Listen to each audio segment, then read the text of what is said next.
Hello, everybody. This is B back again with Five Nights at Freddy's. We're back on chapter 4, and once again, without further ado, I'm going to go ahead and start reading this. Hopefully, I won't stutter too badly. That's what we aim for each time, but there's always those slips and clips of me just butchering every word in the book. So, okay. Chapter 4. Charlie and John were the last ones to the mall. When they pulled up, the others were gathered tight in a circle in front of Marla's car, as if sharing a conspiracy. Come on, Marla said before they had walked all the way to the group. She was bouncing on the balls of her feet as if she was ready to run for the door of the abandoned building. Everyone but Charlie and John had changed their clothes, wearing jeans and a t-shirts, things more suited for exploration, and she had a brief moment of feeling out of place. At least I didn't wear a dress, Charlie thought. Let's go, she said. Marla's impatience seemed to be contagious, or maybe it just gave Charlie an excuse to let her real feelings come to the surface.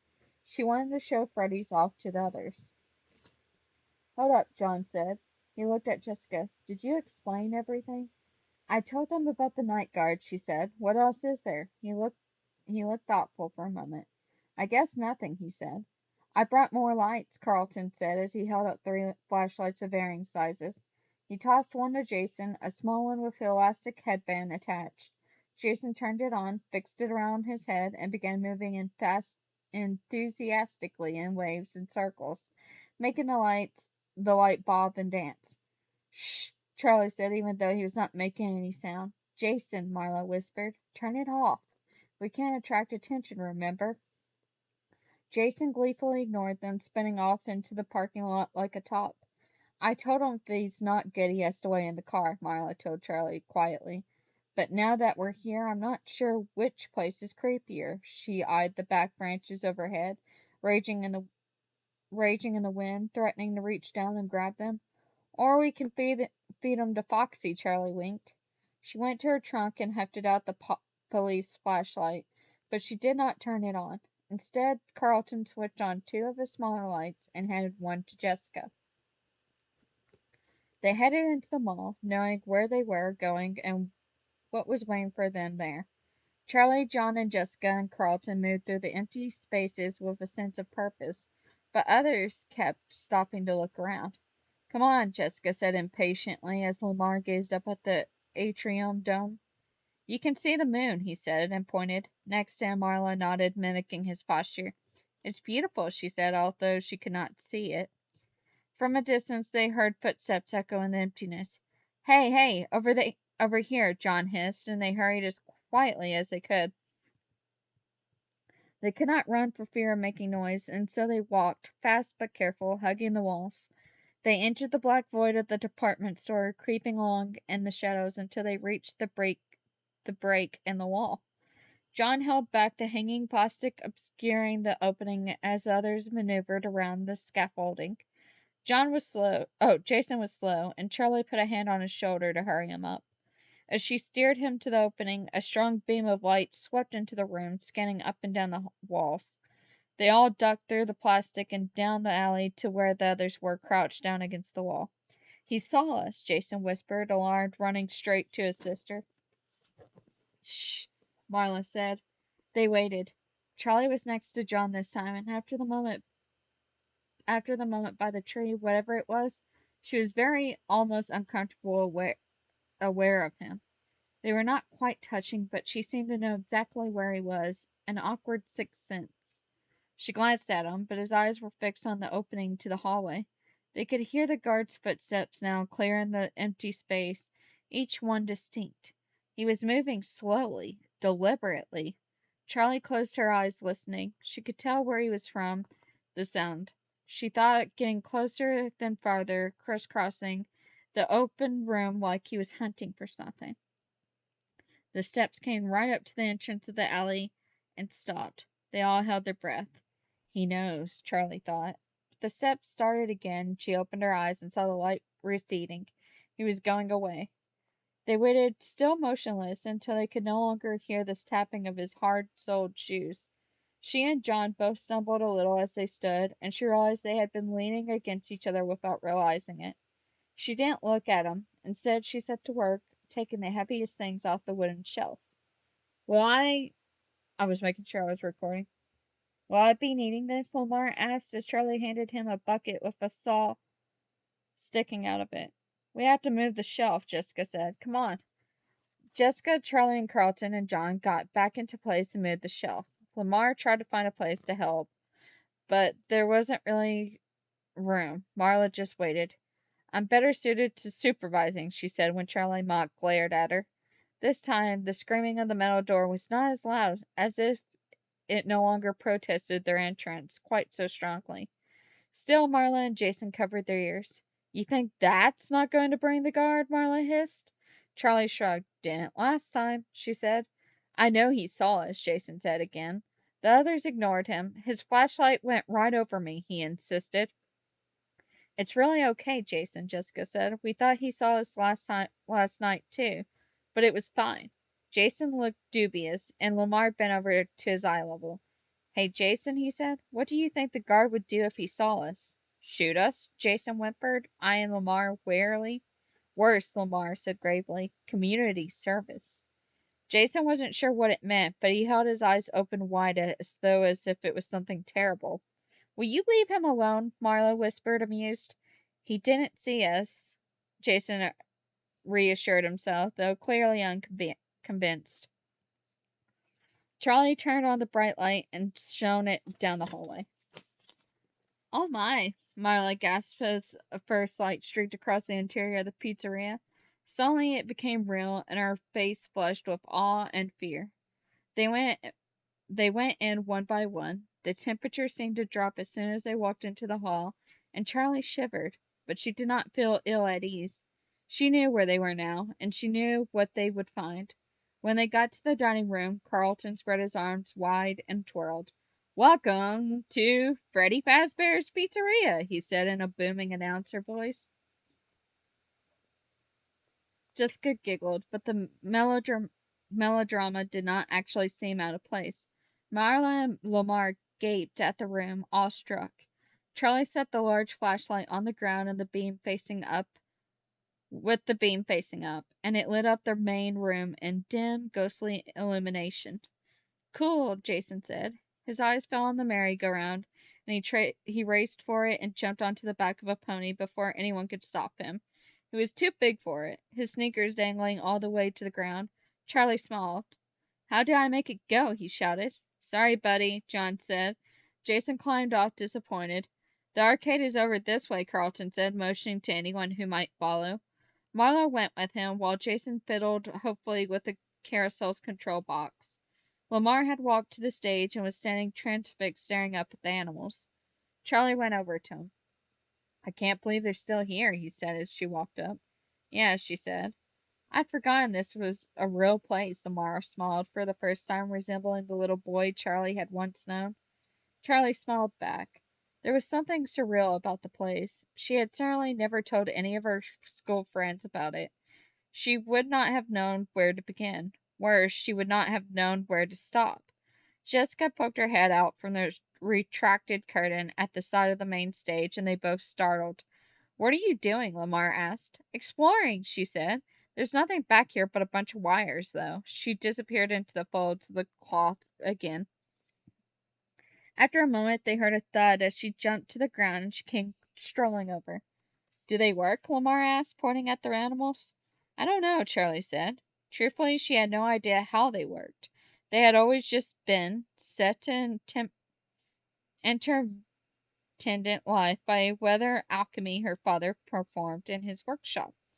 It doesn't look like anything is missing. They should work, she reluctantly added, though in her head she questioned the idea of trying to turn them on. Hey, Jessica exclaimed. She was kneeling by the stairs at the stage. Everybody come here now. Charlie went over and Lamar followed. What is it? Charlie asked. Look, Jessica said, shining her little light. Though well hidden along the grain of the wood, there was a door insert into the wall of the stage. How did we not see that? Charlie wondered. We weren't looking, John said, staring intently at the small door. The whole group had gathered, and now Jessica looked around at them with a grin, put her hand on the little doorknob, and pulled. Magically, it opened. The door revealed a small, sunken room. Jessica shone the light around it. It was full of equipment. One wall was covered in TV screens. Must be CCTV. Come on, Jessica handed her flashlight to Charlie and swung her legs through the door. There's one deep steps leading down into the room, which was no bigger than a large refrigerator turned on its side. That's a little too cramped for me. I'll keep looking around out here, John saluted, then turned as though to stand guard. This is like a clown car, Marla remarked as she jostled against Charlie. The space was too cramped for all of them, but they crowded together. Jason sat on the step, feeling more comfortable by the exit. There were 8 of the television screens across the wall, each with its own little panel of buttons and knobs. Sticking out beneath them was a panel, almost a table covered in buttons. They were large and black, unlabeled, and spaced in irregular series. The other wall was blank except for a single large switch by the door. What's this do? Jason said and put his hand on the switch. He hesitated just long enough for someone to stop him, then pulled it. The lights came on. What? Carlton looked to the others frantically. They all stared at one another in confused silence. Jason climbed up and poked his head out into the main room. They're on out here, too, some of them at least, he said, too loudly. Why is there power? Jessica whispered, reaching over Jason to pull the door closed again. How is that possible? Charlie said. This place hasn't been open in 10 years. Cool. Mara leaned forward, studying the monitors as though expecting some sort of answer to be revealed. Turn on the TVs, Jason said suddenly. I can't reach. Jessica flipped on the first TV and static crackled across the screen. Nothing? Charlie asked impatiently. Just a sec. She twisted a doll, wiggling it back and forth until an image emerged. It was the stage, centered on Bonnie. The other animals weren't visible. Jessica turned on the rest of the TVs, adjusting them until the pictures became clear, although most were still poorly lit. They still work, Charlie said almost under her breath. Maybe, Jessica said. Hey, someone go out there, see if the camera is live. Okay, Marla said after a brief hesitation, wrangling her way to the exit and awkwardly climbing over Jason. A moment later, she appeared on camera, on stage beside Bonnie. Marla waved. She appeared multicolored at the stage lights as the stage lights bathed her in purple, green, and yellow from different sides. Can you see me? She asked. Yeah, Carlton shouted. Lamar was staring at the buttons. What do these do? He said with a wicked grin, pressing one. Marla screamed. Marla, are you okay? Charlie shouted. What happened? Marla was standing still on stage, but she had backed away from Bonnie and was staring at him as if he might bite. He moved, Marla yelled. Bonnie moved. What did you do? Marla, Jessica yelled, laughing. It's okay. We pushed a button. Lamar pressed the button again, and they all watched the screen this time. Sure enough, Bonnie turned stiffly to one side. He pressed it again. The rabbit swiveled back to face the absent audience again. Try another, Carlton said. Go ahead, Lamar said, and climbed out of the little room to join Marla on stage. He crouched down to inspect Bonnie's feet. They're attached to a swiveling panel, he called. Yeah? Jessica called back, not really listening. Carlton started pressing buttons as the rest of them watched the cameras. After a moment, Charlie left the room as well. It's too stuffy in there, she explained.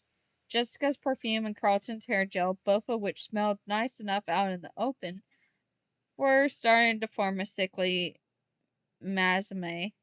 She stepped out into the open to watch them experiment with the animals on stage. Most of the dining room was still dark. There was 3 colored spotlights suspended from the ceiling, aiming beams of purple, yellow, and green at the stage. The animals were cast now in unnatural colors, and dust in the beams of light shone like tiny stars, so many that it was difficult to see through them. The floor beneath the long tables was dusted with glitter that had fallen from the party hats, and as she looked around she noticed again the drawings that lined the walls of the place, all at the height of children's eyes. They had always been there, and Charlie wondered now where her father had gone the first ones when the restaurant opened. Had he used her own childish scribblings, or had he made them himself and sucked them up, orgies to encourage actual children to display their art? The thought of her father, hunched over his workbench, gripping an unsteady crown with his hands accustomed to manipulating microchips, made her want to giggle. She noticed the flashlight still on in the center of the room and went to switch it off. "Don't waste the battery," she said in her head, in chorus with her Aunt Jen's voice. She turned her attention to the stage. It looked like the others had gotten Chica and Bonnie to go through a series of small specific movements. They could each swivel their entire bodies back and forth. Their hands, feet, and heads could be moved in various directions, but each movement was separate. Charlie went back to the control room and stuck her head in. "Can you make them do the dance?" she asked. "I don't know how," Carlton said, leaning back away from the monitors. "All this must have been used to program the dances. I don't think someone was in here manually controlling everything during the shows." He shook his head with certainty. "That would have been impossible." "Huh," Charlie said. "Everyone quiet," Marla called out, and they all fell silent. For a moment there was no sound. Then Lamar said, "What?" Marla frowned, tilting her head to the side, listening for something. "I thought I heard something," she said finally. "It was like pings of a music box." Her mouth barely moved as she spoke. "It's gone." "Why isn't Freddy moving?" Charlie asked. "I don't know," Carlton said. "I can't find the controls for him." Jessica said, tapping the monitors. "These cameras don't show the whole place." Charlie peered at them, but they were mixed up in no logical order. She can't piece together a picture of the whole restaurant. "There's 3 cameras on the stage, one on each animal, but there should be one on the whole thing," Jessica was saying.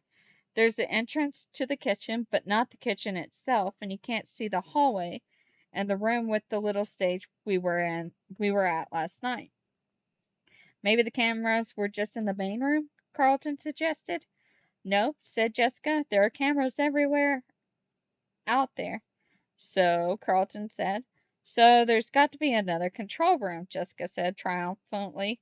"Maybe down the hall by the other stage?"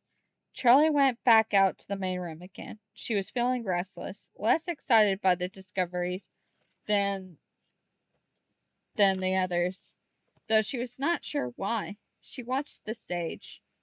Carlton was still playing with the buttons, Bonnie and Chica jerking in small, disjointed motions, as Freddie Fazbear remained motionless, his eyes half closed and his mouth slightly open. "Hey," Lamar said suddenly. "Marla, the music, I hear it now." Everyone was silent again, then Marla shook her head. "Creepy," she said, more excited this time, rubbing her hands together as though they were sharing a campfire story. Lamar looked thoughtfully at Freddie. "Let's go find the other control room," Jessica said, emerging with a determined look on her face. "Okay," Marla jumped from stage to join them, and they started scanning the rest of the stage, looking for a second door. "I'm staying in here," Jason called from the first room. "This is so cool." Chica swiveled back and forth rapidly on stage as he pushed her buttons repeatedly. Lamar went to join Jason. "Okay, my turn," he said, leaning on the door. He went in, not waiting for Jason's response. Charlie stayed where she was, still staring at Freddie, frozen in the middle of his act. John came up next to her and she felt a flash of irritation. She did not want to be cajoled into joining in the search. He stood there for a moment, looking at Freddie, then leaned in close to her and whispered, "I'm counting to 100. You better hide." Surprised out of her thoughts, she looked at him for a moment, her irritation broken. He winked at her, then covered his eyes. It was absurd, it was childish, and in that moment it was the only thing she wanted to do. Slightly giddy, Charlie took off, looking for a place to hide. Jason pushed the series of buttons again with increasing frustration. "I'm bored now," he announced. "How can you be bored?" Lamar said, wide-eyed. "They aren't working anymore," Jason continued to press the buttons, no longer watching the monitors. Lamar studied the monitor. Bonnie's head was up and turned to the side, his eyes appearing to watch the camera. "Well, go find your sister then," he told Jason. "I don't need her permission to be bored." Impatiently, Jason climbed up and out of the control room. Everyone is so sensitive, Lamar muttered, suddenly realizing he was alone in the control room. He climbed out, but Jason was already gone.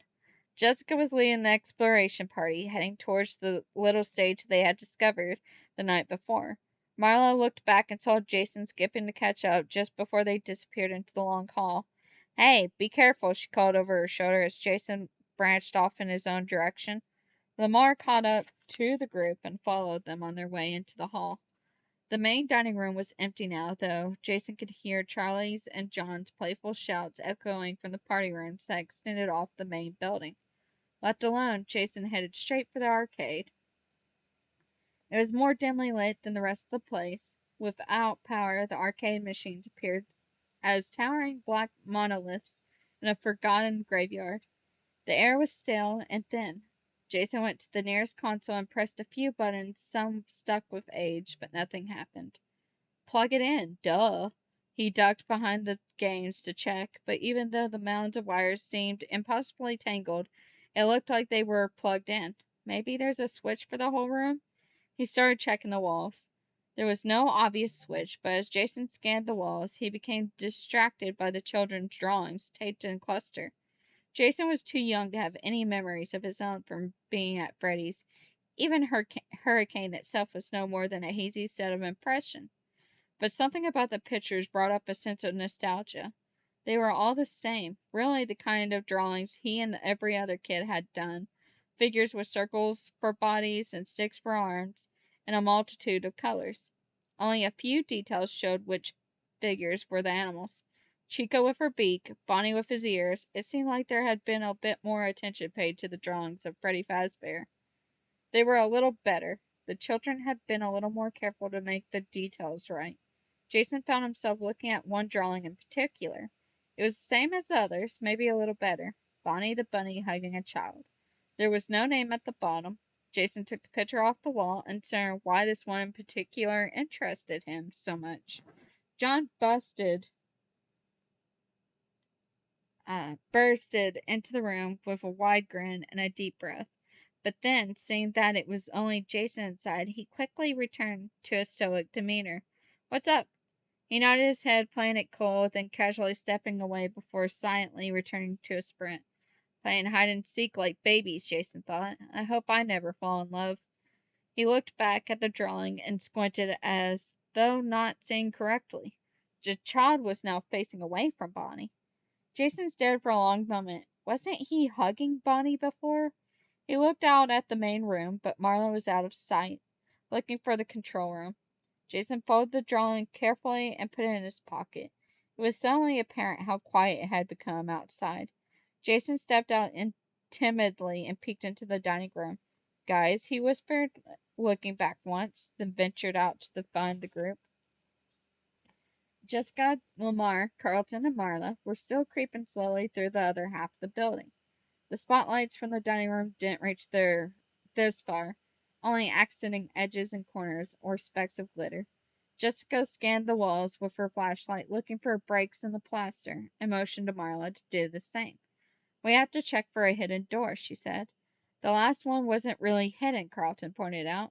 Yeah, Jessica conceded, but she kept her light on the wall, clearly not ready to give up the hunt.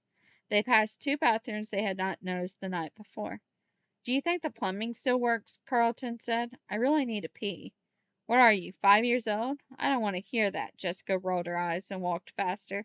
When they got to the room with the little stage, everyone stopped. Marla and Lamar went closer to the stage, drawing together slightly as if unaware they were doing it. Even though Carlton and Jessica had been here the night before, it was as though they were seeing it anew through Marla and Lamar's eyes. They still had not seen what was behind the curtain, Carlton realized suddenly. I remember these posters, Lamar said.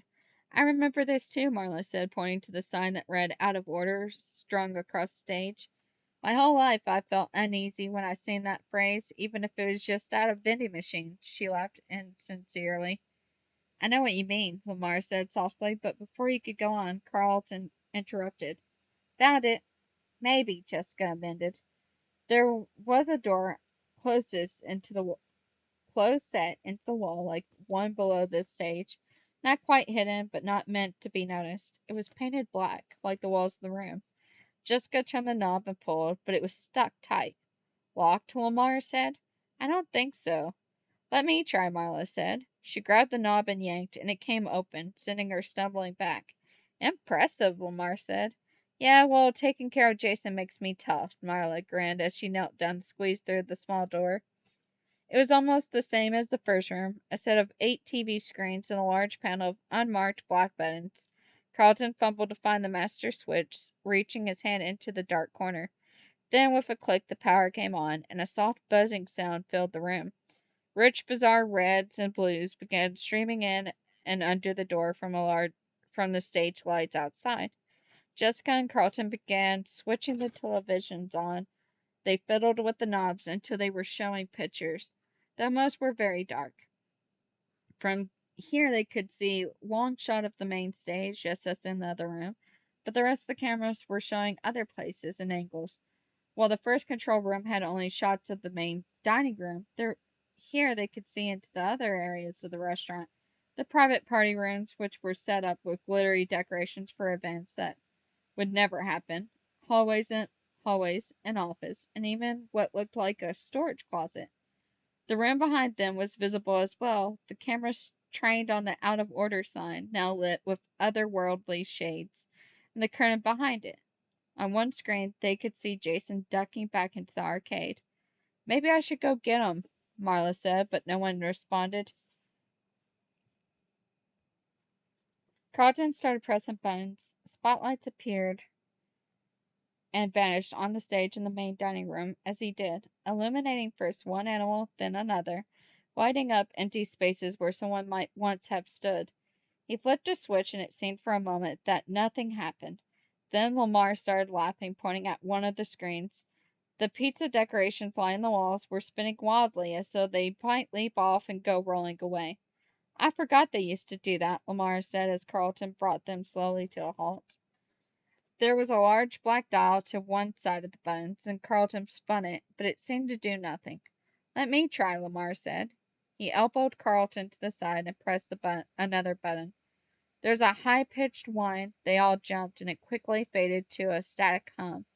Lamar pressed the button again. The sound was gone. I guess we know what turns the speakers on, Carlton said. I bet we could figure out how to play the music, Jessica said. She reached forward and pushed something else, and stage lights popped up while the main lights dimmed.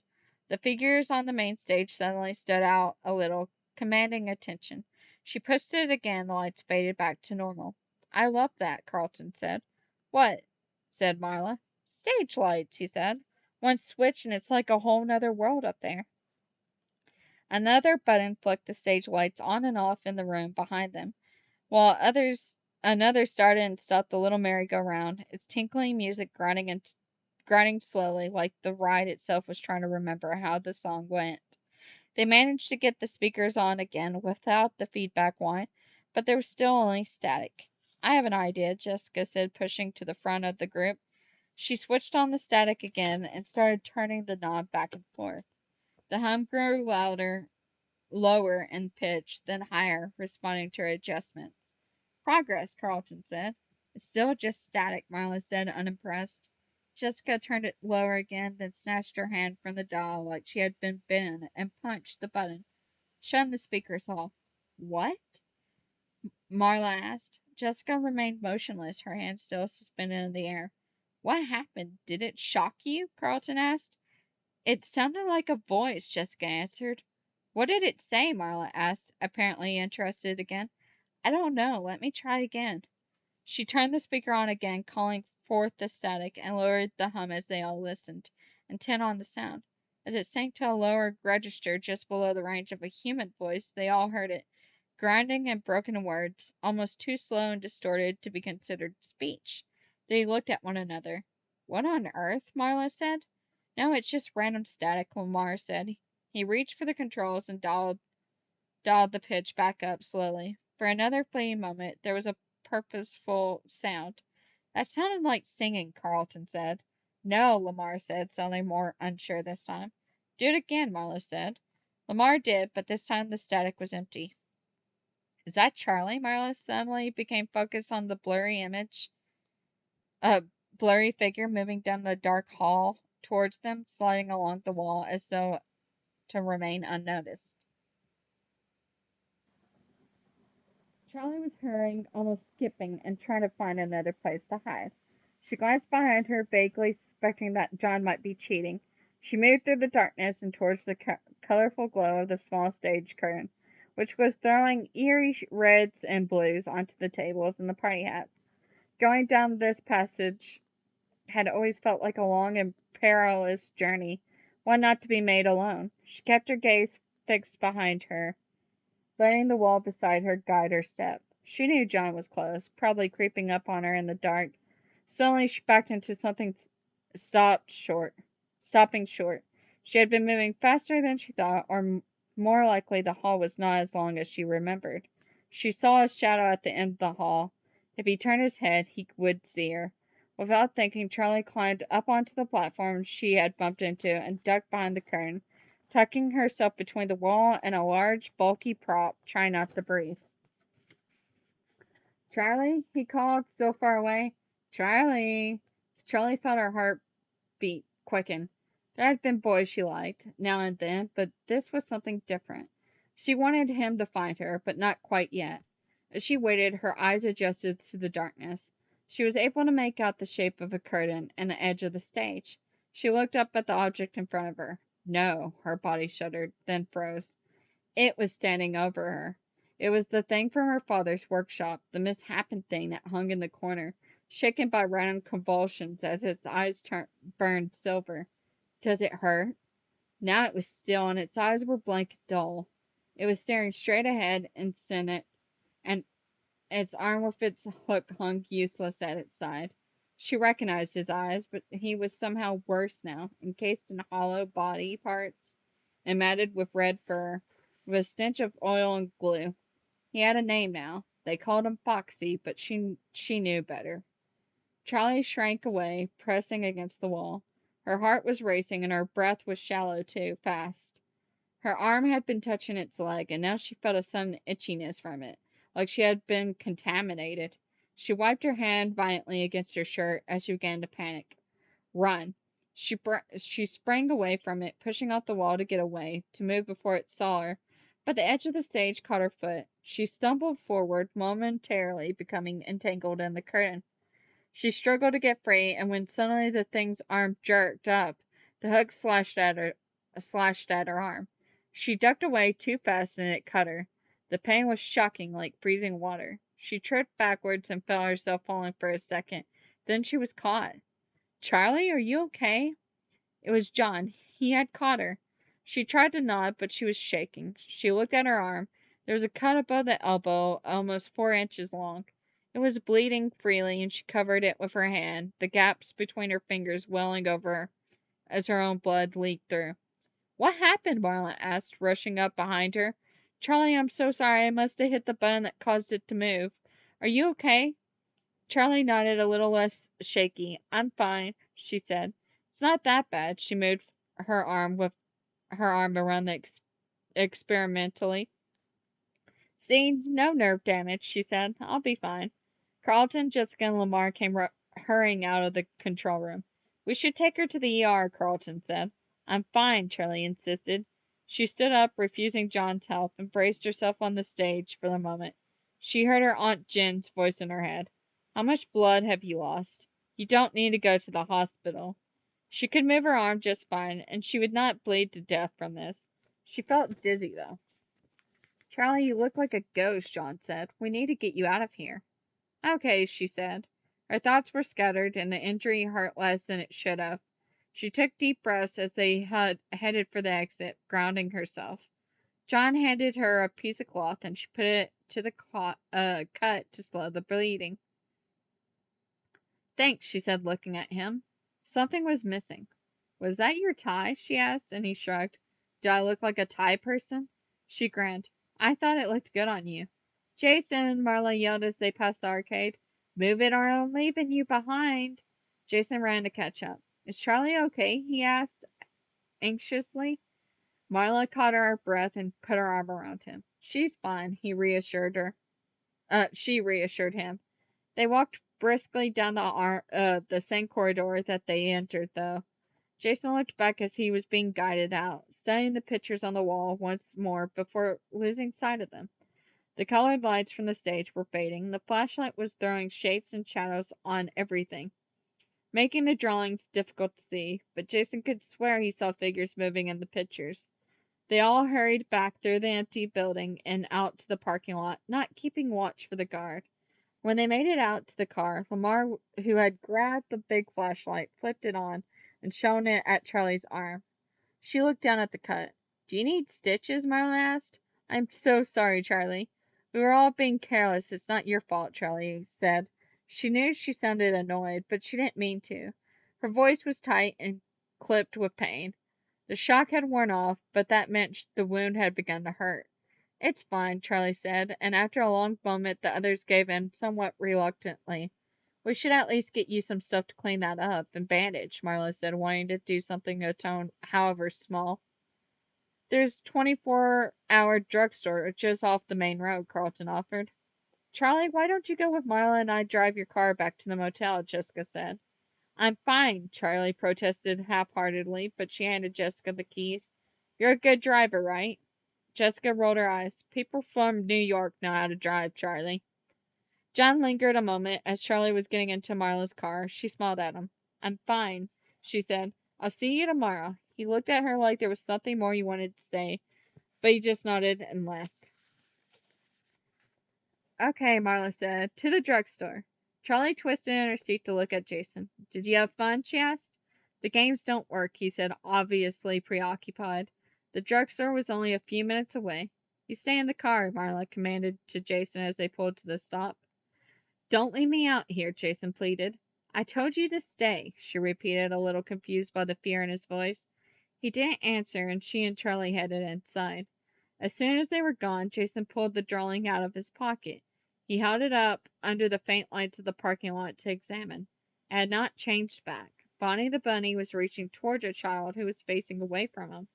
Curious, Jason scraped at the crayon lines with his fingernail. The wax came off easily, leaving its traces on the paper. As soon as Marla passed into the fluorescent lit air controlled drugstore, she sighed and put her hands to her temples. "Oh, he's such a little brat," she said. "I like him," Charlie said honestly. She was still using John's tie to snatch the bleeding, and now in brighter light. She pulled it back to see the cut. The bleeding had almost stopped. It was not as bad as it first appeared, though the tie was irreparably ruined. "Hey," she said, "how come you brought Jason anyway?" Marla didn't answer right away, setting her sights on the first aid aisle and heading for it. "Here we are," she said. "What do you think, Gauze?" "Sure, but don't call me Gauze." Charlie leaned into Marla, but was ignored. "Antiseptic?" Marla continued, grabbing the items. "The thing is," she said, "so Jason's dad and our mom has been married since before he was born. I mean, obviously, and they're probably getting divorced. I know about it, but Jason doesn't." "Oh no," Charlie said. "They're fighting all the time," Marla went on, "and it scares him, you know. I mean, my dad left when I was still a little kid, so I grew up with that. I was used to it. Plus, I got to have a great stepdad, but for him, it's going to feel like the end of the world. And they're sure not doing anything to make it easier. They're fighting right in front of us. So I didn't want to leave him alone with that for a week." "I'm so sorry, Marla," Charlie said. It's okay," Marla said. "I'm leaving in a year anyways. I'm just worried about the brat out there." "He's really not a brat," Charlie said, and Marla grinned. "I know. He's pretty great, right? I kind of like having him around." They paid for the supplies, and the clerk and teenage boy didn't bat an eye at Charlie's moderately blood splattered appearance. Outside, they sat on the hood of the car. Marla started to open the bottle of antiseptic, but Charlie held out a hand for it. "I can do it myself," she said. Marla looked like she was about to argue, but swallowed whatever she was about to say and handed Charlie the bottle and the piece of gauze. As Charlie awkwardly cleaned her arm, Marla smiled impishly. "Speaking of people who we like having around, are we having fun with John?" "Ow, that stings, and I don't know what you mean," Charlie said, primly, suddenly putting all her attention on her task. You do too. He's following you around like a little puppy, and you are loving it. Charlie bit back a smile. How about you and Lamar? She retorted. Me and who now? Marla said. Here. She held out a hand for the bloody gauze, and Charlie handed it to her, reaching for a clean strip. You're going to have to let me tape it, Marla said. Charlie nodded and held the gauze in place as Marla reached for the tape. Come on, Charlie went on. I see the way you look at 'em. Nope. Marla smoothed down the last piece of tape and put everything back in the bag.